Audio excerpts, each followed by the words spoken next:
Bonjour tout le monde, bonjour et bienvenue à cette vidéo. Pour ceux qui ne me connaissent pas encore, je suis le docteur Emmanuel Nga, diplômé de Yıldız Technique Université. C'est une sorte de polytechnique à Istanbul, en Turquie. Aujourd'hui, je voudrais bien parler du permis de résidence en Turquie. En 2020, qu'est-ce qui va changer? C'est le thème de cette vidéo. Restez attentifs et suivez le guide. Pour commencer, sur le forum Istanbul Entraide francophone que j'ai créé en 2013 lorsque je suis arrivé à Istanbul, j'ai suivi plusieurs débats sur ce qui allait changer en 2020 pour le permis de résidence et beaucoup plus le permis de résidence touristique. Mais en réalité, qu'est-ce qu'il en est? Le 4 décembre de cette année, donc il y a quelques jours, j'ai reçu un message de l'immigration euh, et qui concernait en fait les permis de résidence touristique. Ce message, le voilà, vous pouvez le lire, vous pouvez voir, c'est écrit en turc. En cliquant sur le lien, on tombe sur le communiqué de l'immigration qui précise très bien de quoi il est question. Mais avant d'entrer dans le vif de ce sujet, parlons un peu des types de permis de résidence en Turquie.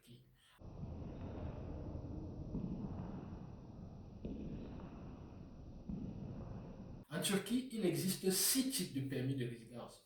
Premièrement, le permis de résidence court terme, qu'on dit en turc Kısa dönem ikamet izni. Deuxièmement, le permis de résidence familiale, Aile ikamet izni, qui concerne et recommande des familles. Troisièmement, il y a le permis de résidence étudiant, Öğrenci ikamet izni. Le permis de résidence long terme, uzun dönem ikamet izni. Le permis de résidence qu'on peut traduire comme permis de résidence humaine, insanı ikamet izni. Donc ça c'est un peu humanitaire s'il faut parler ainsi. Sixièmement, il y a le permis de résidence pour des victimes du commerce humain. Donc voilà les 6 types de permis de résidence que vous allez trouver en Turquie à l'heure actuelle. Mais la loi évolue rapidement, donc il peut y avoir des changements généralement chaque début d'année. Maintenant, parlons un peu des frais pour les permis de résidence. Les frais des permis de résidence peuvent varier, ça peut changer chaque année et c'est défini par le ministère des Finances de la République de Turquie.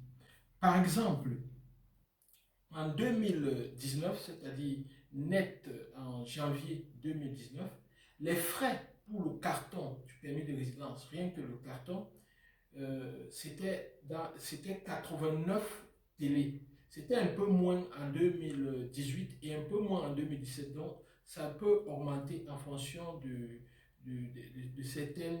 certains facteurs que je ne vais pas définir ici parce que ce n'est pas le cadre, ce n'est pas l'objet de la vidéo. Bon, maintenant, après avoir donné les frais du carton, il y a également des frais qui sont un peu comme le frais, c'est-à-dire les frais qui vous donnent le droit de résider sur le territoire. Et pour ces frais-là, le monde a été divisé en plusieurs groupes pour ne pas donner tous les pays dans les groupes, parce que ça peut se retrouver facilement sur Internet, dans le site de l'immigration et dans les autres sites d'information. Le Cameroun et le Nigeria font partie d'un groupe, c'est pratiquement le plus grand groupe, et d'autres pays bien sûr, mais je vais m'arrêter au Cameroun et au Nigeria. Pour ce groupe-là, la première année, c'est-à-dire que le premier mois, disons, le premier mois, par exemple, supposons que vous demandez un permis de résidence pour 12 mois. Pour le premier mois, ça va vous revenir à 25 dollars. Pour les 11 autres mois, ça sera en principe 5 dollars. Donc, ça va donner 5 dollars fois 11, ce qui va faire 55 dollars, plus 25 ça va faire 80 dollars. Donc, en principe, si vous êtes Camerounais, Nigérien ou alors des autres pays appartenant à ce groupe-là, par an, vous pouvez, c'est-à-dire si vous demandez pour un an, vous pouvez, pour 12 mois, un an bien sûr, vous pouvez donner 80 dollars en plus des frais de carton pour le permis de résidence. Dans un autre groupe où se trouvent l'Algérie, la Belgique et d'autres pays, là-bas, c'est 9 dollars pour le premier mois. Et les mois qui suivent, ça sera 2,5 dollars USD. Vous pouvez faire le même calcul pour avoir la somme totale. Par exemple, si vous êtes de l'Éthiopie, ça c'est un autre groupe, le groupe de l'Éthiopie, c'est 7 dollars pour le premier mois et les autres mois, c'est 1,5 dollars. Vous voyez un peu, donc ça peut changer en fonction du pays parce que le monde a été divisé.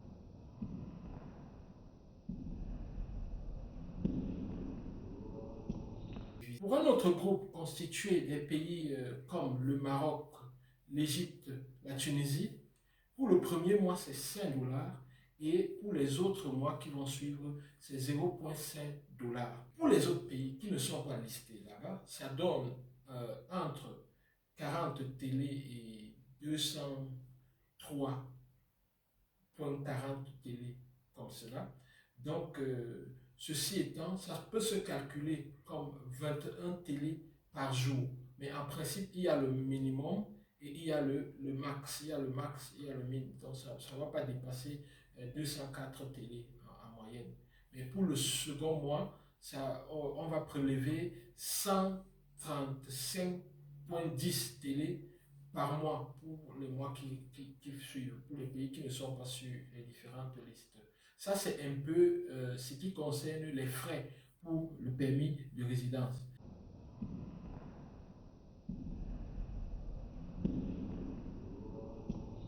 Mais qu'en est-il donc du communiqué que plusieurs d'entre vous ont reçu, plusieurs personnes ont reçu, et ce communiqué qui se débat dans le groupe Istanbul Entraide francophone depuis un certain temps?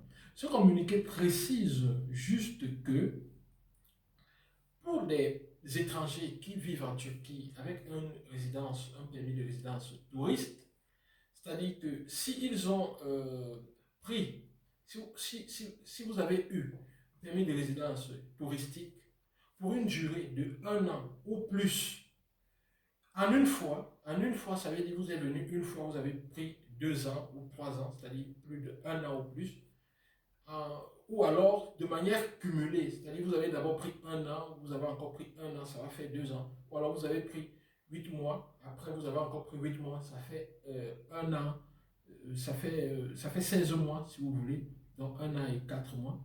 Voyez. Donc si vous êtes dans cette situation-là, votre permis de résidence touristique, c'est-à-dire si vous demandez encore touristique, ça ne sera plus renouvelé. Ça ne sera plus renouvelé si vous n'avez pas une raison différente de la raison de touriste. Donc, si vous revenez renouveler en disant que je continue à rester en tant que touriste, ça ne sera pas accepté. En fait, c'est ce que ce communiqué dit. Donc, il vous faut un motif autre que celui de touriste. Autour de cette loi, d'autres ont certainement été faites et d'autres précisions ont été données. Mais moi, je reste sur cette loi parce qu'elle fait vraiment débat dans plusieurs groupes actuellement. Donc, c'était ma petite contribution à ce niveau. Si vous pensez que ce que je dis n'est pas totalement fondé par rapport à la loi, ou alors ce n'est pas la bonne traduction de la loi, vous pouvez contribuer à cette traduction-là dans les commentaires, bien sûr, dans le respect total. Mais si vous pensez que ça peut être utile à un ami, à un frère qui est à Istanbul, qui est en Turquie, et qui s'inquiète par rapport à ce communiqué, prière de partager afin qu'il ait l'information. Surtout qu'il ait la bonne information. Sur ce, je vous dis merci, surtout de l'honneur que vous m'avez fait de suivre cette vidéo jusqu'à cet instant. Et je vous souhaite beaucoup de succès dans toutes vos activités. Bye bye, au revoir.